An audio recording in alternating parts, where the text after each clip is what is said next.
Everyone, welcome to Plants and Politics. So two of Joel Greenberg's friends have been arrested and indicted on federal charges, including wire fraud, conspiracy to commit wire fraud, illegal monetary transactions, and aggravated identity theft. Greenberg, as you guys well know, was the self-described wingman for Congressman Matt Gaetz, and he entered into a plea agreement earlier this year after he was arrested for a multitude of crimes, including the worst, of course, child sex trafficking. Well, as part of that probe, investigators uncovered evidence of a multi-million-dollar real estate scam run by Greenberg associates, Keith Ingersoll and James Adamczyk, I believe is how you pronounce it. In a newly unsealed indictment, Ingersoll and Adamczyk are accused of defrauding a real estate investor and scamming him out of $12 million.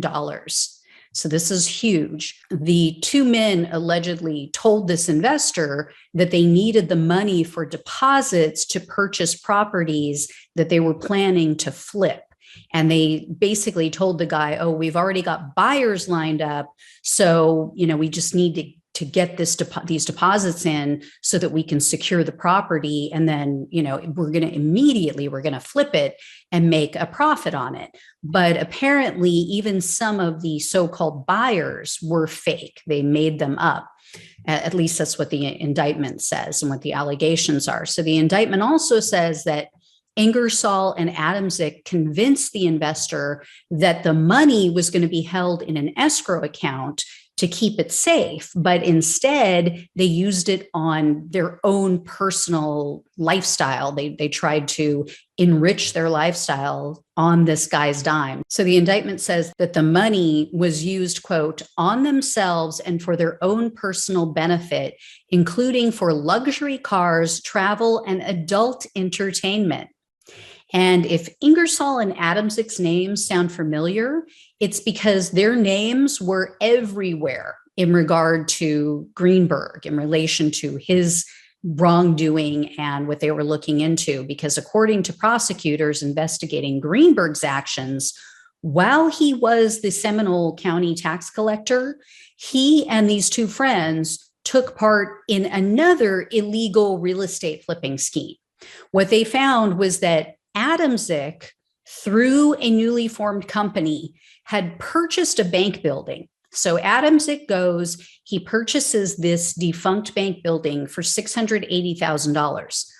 On the same day, like literally just hours after Adamczyk made that purchase, Greenberg used taxpayer money to purchase the building from Adamczyk, and he paid Adamczyk $810,000 for the building. And investigators found that Ingersoll was also somehow involved in that property flip. And in addition, investigators also found that Greenberg gave Ingersoll a $48,000 contract to act as a real estate advisor for the county's office, for the collector's office. Really? I mean, what does a tax collector's office need with a real estate advisor? I mean, their job is to collect taxes, not to advise on purchasing real estate.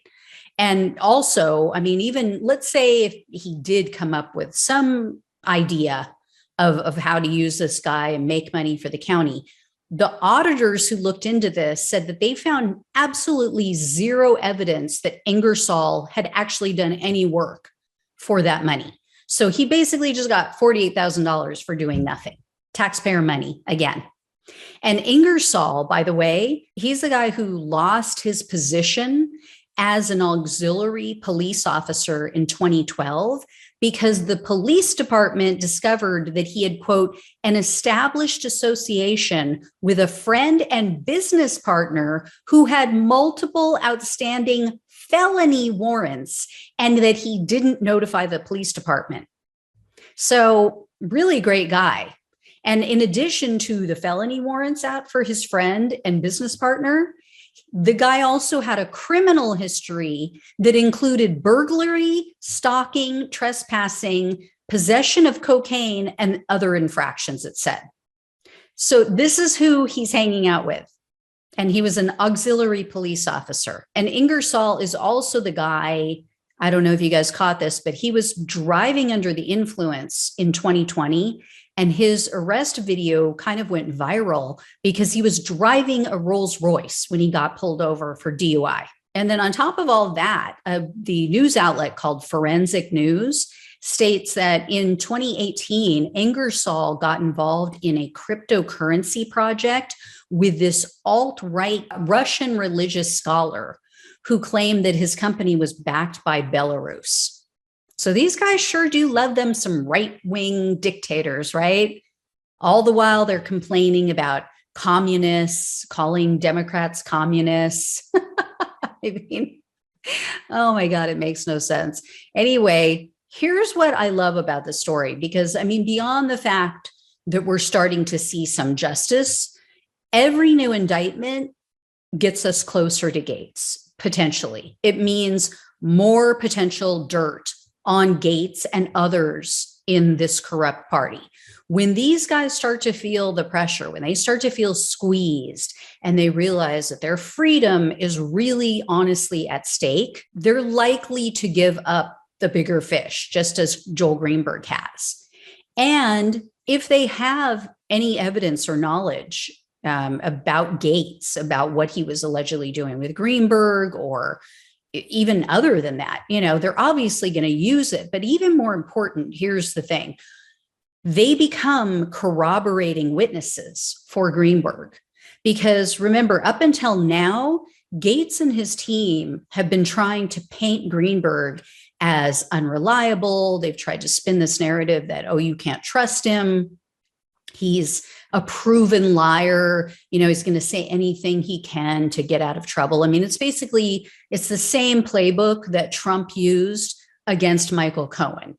It's like, you guys were doing the dirty deeds together, and now all of a sudden you don't trust this guy. Oh, now all of a sudden he's a liar. But it's not going to work, because if you have multiple people all saying the same thing about Gaetz, it's going to be so much harder to undermine the credibility of all of them and to convince a jury that they're all the liars, but Gaetz is the one and only honest one. He's the only truth teller. He's the angel in all of this. So this is really good news. I hope they keep on making arrests, but I'll keep you guys posted on all of this. As always, thanks so much for watching and listening. Take care. I'll talk with you soon.